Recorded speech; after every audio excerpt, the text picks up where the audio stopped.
Chapter 2, Waging War.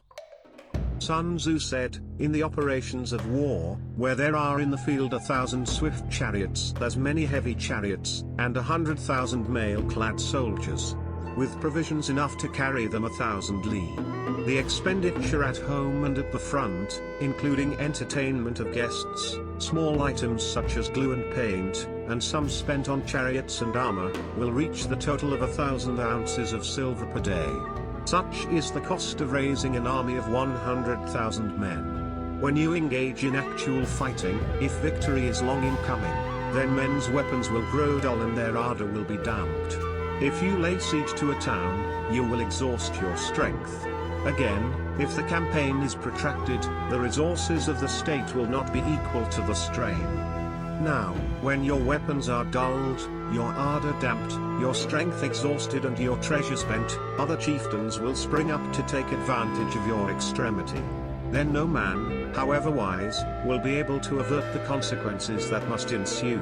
Thus, though we have heard of stupid haste in war, cleverness has never been seen associated with long delays. There is no instance of the country having benefited from prolonged warfare. It is only one who is thoroughly acquainted with the evils of war that can thoroughly understand the profitable way of carrying it on. The skillful soldier does not raise a second levy, neither are his supply wagons loaded more than twice. Bring war material with you from home, but forage on the enemy. Thus the army will have food enough for its needs. Poverty of the state exchequer causes an army to be maintained by contributions from a distance. Contributing to maintain an army at a distance causes the people to be impoverished. On the other hand, the proximity of an army causes prices to go up, and high prices cause the people's substance to be drained away. When their substance is drained away, the peasantry will be afflicted by heavy exactions. With this loss of substance and exhaustion of strength, the homes of the people will be stripped bare, and 3/10 of their income will be dissipated, while government expenses for broken chariots, worn-out horses, breastplates and helmets, bows and arrows, spears and shields, protective mantles, draft oxen and heavy wagons, will amount to 4/10 of its total revenue. Hence a wise general makes a point of foraging on the enemy. 1 cartload of the enemy's provisions is equivalent to 20 of one's own, and likewise a single picul of his provender is equivalent to 20 from one's own store.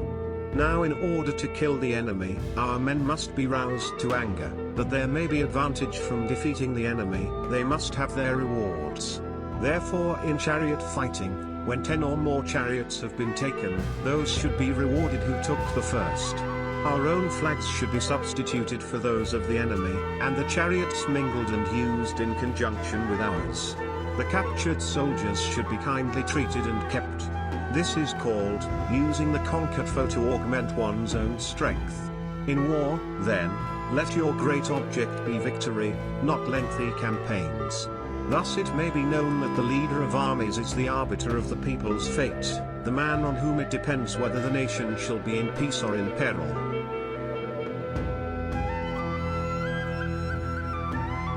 The end of Chapter 2, Waging War.